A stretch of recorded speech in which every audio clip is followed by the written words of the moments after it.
ನಮಸ್ತೆ. ಇದು ನೋಡಿ ಅದೇ ಭಾನುವಾರ, ಲಾಸ್ಟ್ ತಿಂಗಳ ಕೊನೆ ಭಾನುವಾರ ಬಂತಲ್ಲ ಅವಾಗ ಮಾಡಿದ್ದು. ಅವತ್ತು ನನ್ನ ಮೊಮ್ಮಗನ ಫ್ರೆಂಡ್ಸು ಎಲ್ಲ ಸೇರಿ ಇಲ್ಲಿ ಕೂಡಿಸ್ತಾರೆ ಗಣೇಶನ್ನ ರೋಡಲ್ಲಿ. ಅವತ್ತು ನಾನು ಮಾಡಿದ್ದು. ಬೆಳಗ್ಗೆ ಹೇಳಿದ್ನಲ್ಲ ಮೊದಲು ವಿಡಿಯೋಗಳಿಗೆ, ಬೆಳಗ್ಗೆನೇ ಸ್ನಾನ ಮಾಡಿ ಪೂಜೆ ಮಾಡಿ ಎಲ್ಲ ಮಾಡಿ 11 ಗಂಟೆ ಮಲಗಿದ್ದು. ಅವಾಗ ಸಿಂಪಲಾಗೆ ಮಾಡಿದ್ದೀನಿ. ಒಂದು ಚೇಪೆಕಾಯಿ ಕಿತ್ಕೊಂಬಂದಿದ್ನಲ್ಲ ಅದನ್ನೇ ಇಟ್ಟಿದ್ದೆ ಅವತ್ತು. ಏನು ತರೋಕ್ಕೂ ಆಗಲಿಲ್ಲ ನಮಗೆ, ಯಾಕೆಂದರೆ ಅಷ್ಟು ಮೈ ಮನಸ್ಸು ಎರಡೂ ಚೆನ್ನಾಗಿರಲಿಲ್ಲ. ಅದರಿಂದ ಅಷ್ಟೇ. ಗಣೇಶ ಮಾತ್ರ ನಾನು ಡಿಮಾರ್ಟ್ಗೆ ಹೋದಾಗ, ರೇಷನ್ ತರಕ್ಕೆ ಹೋದಾಗ ಅಲ್ಲಿ ಚೆನ್ನಾಗಿತ್ತು ಅಂತ ತಗೊಂಬಂದಿದ್ವಿ. ಗಣೇಶ ಅಷ್ಟೇ ಲಕ್ಷಣವಾಗಿ ತುಂಬ ಚೆನ್ನಾಗಿತ್ತು. ಇನ್ನು ಗಣೇಶನ ತಂದುಬಿಟ್ಟಿದ್ವಿ, ಇಲ್ಲಾಂದ್ರೆ ಆ ವರ್ಷ ಹಬ್ಬ ನಿಲ್ಲಿಸ್ಬಿಟ್ಟು 2 ವರ್ಷ ಬಿಟ್ಟು ಮಾಡ್ಬೋದಾಗಿತ್ತು ಹುಷಾರಿಲ್ಲದೆ ಇದ್ದರೆ. ಆದರೆ ಗಣೇಶನ ತಂದಾದಮೇಲೆ ಕೂಡಿಸ್ಲೇಬೇಕು. ಹೆಂಗೋ ಗಣೇಶನ ಕೂಡ್ಸೋಕ್ಕಿಂತ ಮೊದಲು ನಾಗರಿಗೂ ಹಾಲು ಹಾಕಬೇಕು ಅಂತ ಮಾಡಿದ್ವಿ. ನೋಡಿ ಅವತ್ತಿನ ವಿಡಿಯೋನೇ ನೆನ್ನೆ ಹಾಕಿದ್ನಲ್ಲ, ಅದೇ ದಿನವೇ ತೆಗೆದಿರೋದು. ಇದು ಕೂಡ ವಿಡಿಯೋ ದೊಡ್ಡದಾಗುತ್ತೆ ಅಂತ 2ನೇ ಪಾರ್ಟ್ ಮಾಡಿ ಹಾಕಿದ್ದೀನಿ ತಿರ್ಗಾ ಮಾರನೇ ದಿನ. ಅದು ಇವಾಗ ಹೂವು ತೋರಿಸಿದ್ನಲ್ಲ, ಬೀಜದಿಂದ ಬಂದಿರೋದು. ಎಷ್ಟೋ ಸರಿ ತೋರಿಸಿದ್ದೀನಿ, ಚಿಕ್ಕ ಗಿಡ ಕಟಿಂಗಿಂದ ಬಂದಿರೋದು. ಅದ್ರ ಮದರ್ ಪ್ಲ್ಯಾಂಟ್ ಹೋಯ್ತು ಅಂತ. ಇಲ್ಲಿ ನೋಡಿ ಮಗ್ಗು ಮಂದಾರ ಅಂತಾರಲ್ಲ ಅದು. ಆಮೇಲೆ ಹೂವು ತುಂಬ ಚೆನ್ನಾಗಿ ಅರಳಿದ್ದಾವೆ ಅವತ್ತೂ. ಆಮೇಲೆ ಸ್ವಲ್ಪ ಹೂವು ನೆನ್ನೆ ಮೊನ್ನೆ ಎಲ್ಲ ಈ ವಾರ ಎಲ್ಲ ಪೂಜೆ ಮಾಡಿಲ್ವಲ್ಲ, ಹಬ್ಬ ಗಣೇಶನ ಹಬ್ಬದ ದಿನ ಕಿತ್ತಿರೋ ಹೂವು ಮತ್ತು ಕೀಳಕ್ಕೆ ಹೋಗಿಲ್ಲ, ಅವೆಲ್ಲ ಕೆಳಗಡೆ ಉದುರಿದ್ವು. ಆಮೇಲೆ ಇನ್ನು ಸ್ವಲ್ಪ ಗಿಡದಲ್ಲಿ ನೆನ್ನೆ ಅರಳಿರೋ ಹೂವು ಎಲ್ಲ ಬಾಡಿದ್ವು. ಅವನ್ನೆಲ್ಲ ಕಿತ್ಬಿಟ್ಟು ನಾನು ಈ ವಿಡಿಯೋ ಮಾಡೋಷ್ಟೊತ್ತಿಗೆ ಎಲೆ ಸುಮಾರು ತೆಗೆದಿದ್ದೆ. ಇನ್ನೊಂದು ರೌಂಡ್ ಬಂದಾಗ ಅಲ್ಲೊಂದು ಇಲ್ಲೊಂದು ಕಣ್ಣಿಗೆ ಕಾಣಿಸ್ದೇ ಹೋಗಿರ್ತಲ್ಲ. ಒಂದು ಸರಿ ಈ ಕಡೆಯಿಂದನ ಒಂದು ಸರಿ ಆ ಕಡೆಯಿಂದ ಬಂದಾಗ ನಮಗೆ ಕಣ್ಣಿಗೆ ಕಾಣಿಸುತ್ತೆ. ಆ ಥರ ಎಲೆ ಯಾಕೆ ಬಿಡದೆ ತೆಗೆಯೋದು ಅಂದರೆ, ಮಳೆ ಬರ್ತಾಯಿದೆ ಯಾವಾಗಂದ್ರೆ ಅವಾಗ. ಇವಾಗ ಆ ಮಳೆ ಬಂದಾಗ ಈ ಕಸ ಎಲ್ಲ ಹೋಗಿ ಮೋರಿಗೆ ಕೂತ್ಕೊಂಡ್ರೆ ಇನ್ನೂ ತೊಂದರೆ ಆಗುತ್ತೆ ಅನ್ನೋ ಇದಕ್ಕೇ ನಾನು ದಿನ ಹಣ್ಣಾಗಿರೋ ಎಲೆ ತೆಗೆದ್ಬಿಟ್ಟು ಎಲ್ಲೂ ಕಸ ಇಳಿದು ಬೆಳಗ್ಗೆ ಗುಡಿಸೋದು, ಆಮೇಲೆ ಈ ಥರ ಎಲೆ ತೆಗೆಯೋದೆಲ್ಲ ಅದೇ ಕಾರಣಕ್ಕೆ ನಾನು ತೆಗಿತೀನಿ. ಇವತ್ತೂ ಮಗು ಚೆನ್ನಾಗಿದ್ದಾವೆ. ಯಾಕೆಂದರೆ ಆಪಿ ಈ ನಡುವೆ ಅಲ್ಲಿ ಗಿಡಗಳು ದೊಡ್ಡದಾಗಿರೋದ್ರಿಂದ ಮಧ್ಯದಲ್ಲಿ ಹೋಗಿ ಮಲಗಿಬಿಡುತ್ತೆ. ಅದರಿಂದ ಅಳಿಲು ಸ್ವಲ್ಪ ಕಮ್ಮಿನೇ ಆಗಿದ್ದಾವೆ ಅನ್ಬೋದು. ನೋಡಿ ಎಷ್ಟೊಂದು ಹೂವು ನಾನು ಕಿತ್ತದೆ, ಅರಳೋಗಿರೋ ಹೂವೆಲ್ಲ.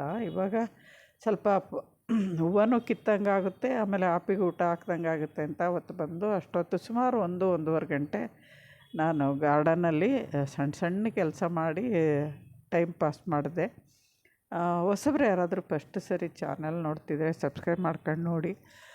ಗಂಟಲು ಇನ್ನೊಂದು ಚೂರು ಕೆಮ್ಮಿದೆ, ಪೂರ್ತಿ ಹೋಗಿದೆ, 99% ಹೋಗಿದೆ, ಇನ್ನೊಂದು 10% ಇದೆ. ಸುಸ್ತು ಇನ್ನೊಂದು ಸ್ವಲ್ಪ ಇದೆ, ಯಾಕೆಂದರೆ ತುಂಬ ದಿನ ಮಲಗಿಬಿಟ್ನಲ್ಲ ಈ ಸರಿ. ಬಿಟ್ಟು ಜ್ವರ ಬಂದಿರೋದು ನನಗೆ ತುಂಬ ದೆಬ್ಬೆ ಆಯಿತು.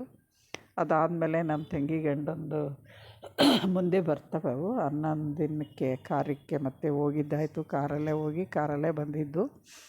ಯಾಕೆಂದರೆ ಸತ್ತಾಗ ಹೋಗೋಕ್ಕಾಗಲಿಲ್ಲ, ತಿಥಿಗೆ ಹೋಗಿದ್ವಿ. ಅದಾದ ಬಂದಮೇಲೆ ನಿಮಗೆ ನಾನು ಭಾನುವಾರ ತಿಥಿ ಆಯಿತು, ಸೋಮವಾರದಿಂದ ನಿಮಗೆ ವಿಡಿಯೋಗಳು ಅಪ್ಲೋಡ್ ಆಗಿದ್ದಾವೆ.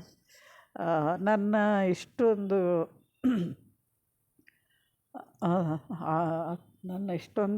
ತಿಳ್ಕೊಂಡು, ನನ್ನ ಮನಸ್ಸು ತಿಳ್ಕೊಂಡು ಫೋನ್ ಮಾಡಿದವ್ರಿಗೆ, ಕಮೆಂಟ್ ಹಾಕಿದವ್ರಿಗೆಲ್ಲ ತುಂಬ ಧನ್ಯವಾದ.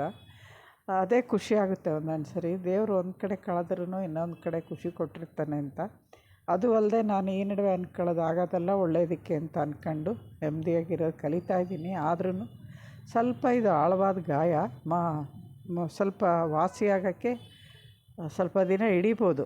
ಅವ್ರು ಬಂದು ಹೋಗಿ ಮಾಡ್ತಾಯಿದ್ರೆ ನನಗೇನು ಅನ್ನಿಸ್ತಾ ಇರಲಿಲ್ಲ. ಬರ್ದೇ ಇರೋದಕ್ಕೂ ಫೋನ್ ಮಾಡದೇ ಇರೋದಕ್ಕೂ ಅದು ಇನ್ನೂ ತುಂಬ ಬೇಜಾರಾಗುತ್ತೆ. ಅದೊಂದು ನೋವಿದೆ ನನಗೆ. ಒಳ್ಳೇದು ಮಾಡಿದ್ರೆ ಒಳ್ಳೇದಾಗುತ್ತೆ ಅಂತ ಹೇಳ್ತಾರೆ, ಆದರೆ ನನಗೇನೋ ಹಂಗೆ ಅನ್ನಿಸ್ತಿಲ್ಲ ಇವಾಗ. ನನ್ನ ಜೀವನ ನೋಡ್ಕೊಂಡ್ರೆ ಹಂಗೆ ಅನ್ನಿಸ್ತಿಲ್ಲ. ನಾನು ಯಾವಾಗ್ಲೂ ನನಗೆ ಗೊತ್ತಿದ್ದಂಗೆ ಯಾರಿಗೂ ಕೆಟ್ಟದ್ದೂ ಮಾಡಿಲ್ಲ, ಏನು ಕೆಟ್ಟದ್ದೂ ಬಯಸಿಲ್ಲ. ಆದರೂ ದೇವ್ರು ನನಗಿದ್ದಾನೆ, ಈ ಥರ ನೋವು ಕೊಡ್ತಾಯಿದ್ದಾನೆ. ಯಾವ ಜನ್ಮದ್ದು ಈ ಋಣ ಕರ್ಮಗಳಲ್ವ, ತೀರಿಸ್ಕೋಬೇಕಷ್ಟೇ. ಗಿಡಗಳು ನಾನು ಮಲಗಿದಾಗ ಚೆನ್ನಾಗಿ ಬೆಳೀತಾ ಇದ್ದಾವೆ, ಅದೊಂದು ಖುಷಿ ಆಯ್ತು ನನಗೆ. ಗಿಡಗಳು ನಂಬ್ಕೊಂಡ್ರೆ ಹಾಕಿದ್ರೆ ಅವನ್ನ ಎಷ್ಟೋ ನೋವು ಮರಿತೀವಿ ನಾವು. ಅದರಿಂದನೇ ನಮ್ಮ ಮಗಳು ಸತ್ತಾಗ ಈ ಗಾರ್ಡನ್ ಜಾಸ್ತಿ ಮಾಡ್ಕೊಂಡಿದ್ದು. ಅವಾಗ ಅವಳು ಮರೆಯೋಕ್ಕಾಗಿದ್ದು. ಇವಾಗ ಇನ್ನೊಂದು ಥರ ಆಗಲಿ, ಬಂದಿದ್ದೆಲ್ಲ ಬರಲಿ. ನೋವು ತಡೆಯೋ ಶಕ್ತಿ ಮಾತ್ರ ದೇವ್ರು ಕೊಡಲಿ ಅಂತ ಕೇಳ್ಕೊತಾ ಇದ್ದೀನಿ ಅಷ್ಟೇ. ನಾನು ಎಷ್ಟು ಕೈಲಾಗುತ್ತೋ ಅಷ್ಟು ಮಾಡಿ, ನನ್ನ ಕೈಲಾದಷ್ಟು ವಿಡಿಯೋ ತೆಗೆದು ನಿಮಗೆ ಅಪ್ಲೋಡ್ ಮಾಡ್ತೀನಿ. ನೀವು ಸಪೋರ್ಟ್ ಮಾಡ್ತೀರಾ ಅಂತ ಪೂರ್ತಿ ನಂಬಿಕೆ ನನಗಿದೆ. ಇಲ್ಲೆಲ್ಲ ಬಳ್ಳಿಗಳು ಬರ್ತಾಯಿದ್ದಾವೆ. ಇದು ನೋಡಿ ಅದಕ್ಕೆ ಇಟ್ಟಿದ್ದೆ. ಇದು ಕೋಲ್ ಇದು ಐತೆ, ದಾರ ಕಟ್ಟಿದ್ದೀನಿ. ಇವಾಗ ಕಟ್ಬಿಟ್ಟು ಇವಾಗ ಹೆಂಗೆ ಬಿಡ್ತೀನಿ ಅವು ಹಬ್ಕೊಂಡು ಹೋಗ್ತವೆ. ಈ ಥರ ಬಳ್ಳಿ ಗಿಡಗಳು ಸ್ವಲ್ಪ ಹಬ್ಬಕ್ಕೆ ನಾವು ಜಾಗ ಮಾಡಿಕೊಟ್ರೆ ಅವ ತನ್ನಂತೆ ತಾನೇ ಬೆಳೀತಾವ್ರೆ, ಬೆಳ್ಕೊಂಡು ಹಬ್ಕೊಂಡು ಹೋಗ್ತಾವಲ್ವ. ಮಕ್ಕಳನ್ನೂ ಹಂಗೆ ಬೆಳೆಸ್ತೀವಿ. ಚಿಕ್ಕವರಿದ್ದಾಗ ಸ್ವಲ್ಪ ಎಲ್ಲ ಏನೇನು ಮಾಡಬೇಕೋ ಮಾಡಿ, ಆದರೆ ದೊಡ್ಡವರಾದ್ಮೇಲೆ ಏನು ಮಾಡ್ತಾರೆ ಅಂತ ಯಾರಿಗೂ ಗೊತ್ತಿರಲ್ಲ. ಇವಾಗ ನಂದೊಬ್ಬರದೇ ಅಲ್ಲ, ಪ್ರಪಂಚದಲ್ಲಿ ನಡೆಯೋ ಮುಕ್ಕಾಲು ಪಾಲೂ ಅದೇ ಥರ ಇದೆ. ಜನ್ರೇಷನ್ ಗ್ಯಾಪ್ ಅಂತಾರೆ. ಇರಲಿ, ಪರವಾಗಿಲ್ಲ, ಏನು ಮಾಡೋಕ್ಕಾಗಲ್ಲ. ನನ್ನ ಮನಸ್ಸಲ್ಲೇ ಇರೋದೆಲ್ಲ ನಿಮ್ಮ ಹತ್ರ ತೋಡ್ಕೊಂಡ್ರೆ ಮನಸ್ಸಿಗೆ ಎಷ್ಟೋ ಸಮಾಧಾನ ಆಗುತ್ತೆ ಅಂತ ಈ ವಿಡಿಯೋಗಳಲ್ಲಿ ನಿಮ್ಮ ಜೊತೆ ಹಂಚ್ಕೊಂಡಿದ್ದೀನಿ. ನಾನಾಗಿ ನಾನು ಮಾತಾಡಿಸ್ತಾ ಇದ್ದಾಗ ತುಂಬ ನೋವು ಬರುತ್ತಲ್ವ. ಎಷ್ಟೋ ಜನ ನೀವೇ ದೊಡ್ಡವರಲ್ವ ಮಾತಾಡಿಸಿ ಅಂತಾರೆ. ಅದನ್ನು ಮಾಡಿ ನೋಡಿದ್ದೀನಿ. ನಾನು ಸೋತಿದ್ದೀನಿ. ಯಾಕೆಂದರೆ ನಮ್ಮದಲ್ವ ಕಳ್ಳು ಅಂತ ಸೋತಿದ್ದೀನಿ. ಆದರೆ ಯಾವುದಕ್ಕೂ ಪ್ರತಿಫಲ ಇಲ್ಲ ಅಂದಾಗ ಸ್ವಲ್ಪ ನೋವು ಜಾಸ್ತಿ ಆಗುತ್ತೆ. ಅದು ನಿಧಾನವಾಗಿ ಅದು ವಾಸಿಯಾಗುತ್ತೆ. ಕಾಲ ಎಲ್ಲನೂ ಮರೆಸುತ್ತೆ, ಎಂಥ ನೋವು ಮರೆಸುತ್ತೆ ಅಲ್ವ. ಅದಕ್ಕೆ ಸ್ವಲ್ಪ ತಾಳ್ಮೆ ಬೇಕು ಅಷ್ಟೇ. ಅದ್ರ ಜೊತೆಗೆ ಈ ಜ್ವರ ಬಂದು ಇನ್ನೊಂದು ಚೂರು ಮೆತ್ತು ಮಾಡುತ್ತೆ ಅಷ್ಟೇ. ನೋಡಿ ಇಲ್ಲಿ ಕಾಸ್ಮಸ್ ಗಿಡಗಳು ಹೂವು ಒಣಗೋಗಿದ್ದಾವೆ. ಅದರಲ್ಲಿ ಅವನ್ನೆಲ್ಲ ತೆಗೆದೆ ನಾನು. ಯಾಕೆಂದರೆ ಮತ್ತೆ ಬೀಜ ಆಗಕ್ಕೆ ಸ್ಟಾರ್ಟ್ ಆದರೆ ಇದಾಗ್ಬಿಡ್ತವೆ. ಆಮೇಲೆ ಮೆಹಂದಿ ಗಿಡ ಎಲ್ಲ ಪ್ರೂನ್ ಮಾಡಿದ್ನಲ್ಲ, ಚಿಗುರು ಬರ್ತಾಯಿದೆ ನೋಡಿ. ಇಲ್ಲೆಲ್ಲ ಬಳ್ಳಿ ಗಿಡಗಳು ಚೆನ್ನಾಗಿ ಹಬ್ತಾಯಿದೆ. ಸಪೋಟ ಗಿಡನೂ ಚೆನ್ನಾಗಿ ಸೆಟ್ಟಾಗಿದೆ. ಖುಷಿ ಆಯಿತು. ಯಾವ ಗಿಡಗಳು ಹೋಗಿಲ್ಲ. ಒಂದು ದಾಸವಾಳ ಮಾತ್ರ ರೀಪಾಟ್ ಮಾಡಿದ್ದು ಹೋಗಿ, ಅದು ಬಿಟ್ಟರೆ ಇನ್ನೇನೂ ಇಲ್ಲ. ಇದು ಅಲೋವೆರಾ ಹೂವು ಬಿಟ್ಟಿದೆ. ಇದು 2ನೇ ಸರಿ ಬಿಡ್ತಾ ಇರೋದು. ಇದು ಹೂವು ಬಿಟ್ಟರೆ ಒಳ್ಳೆಯದು ಅಂತಾರೆ. ಅದೆಲ್ಲ ಸುಳ್ಳು, ಮೂಢನಂಬಿಕೆ. ಅದು ಒಂದು ಏಜ್ ಬಂದಮೇಲೆ ಅವಕ್ಕೂ ಹೂವು ಆಗ್ತವೆ ಗಿಡಕ್ಕೆ. ಆಮೇಲೆ ಇಲ್ಲಿ ಸ್ವಲ್ಪ ಮಾರ್ನಿಂಗ್ ಗ್ಲೋರಿ ಬೀಜ ಬಿದ್ದು ಅದ್ರ ಜೊತೆಗೆ ಉಟ್ಕೊಂಡಿದೆ. ಹೀರೆಕಾಯಿ ಬಳ್ಳಿ, ಮಾರ್ನಿಂಗ್ ಗ್ಲೋರಿ. ಯಾವ ಕಲರು ಅಂತ ಇನ್ನೂ ನೋಡಿಲ್ಲ ನಾನು.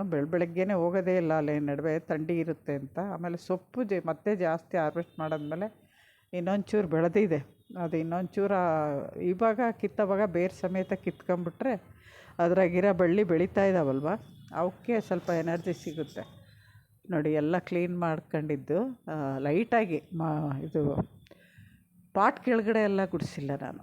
ಮೇಲೆ ಬಿದ್ದಿರೋ ಕಸ ಮಾತ್ರ, ಎಲೆ ಹೂವು ಎಲ್ಲ ಬಿದ್ದಿರುತ್ತಲ್ಲ ಅವನ್ನ ಮಾತ್ರ ಗುಡಿಸಿದ್ದೀನಿ. ಅಷ್ಟಕ್ಕೇ ಎಷ್ಟೋ ನೀಟಾಗಿ ಕಾಣಿಸ್ತು.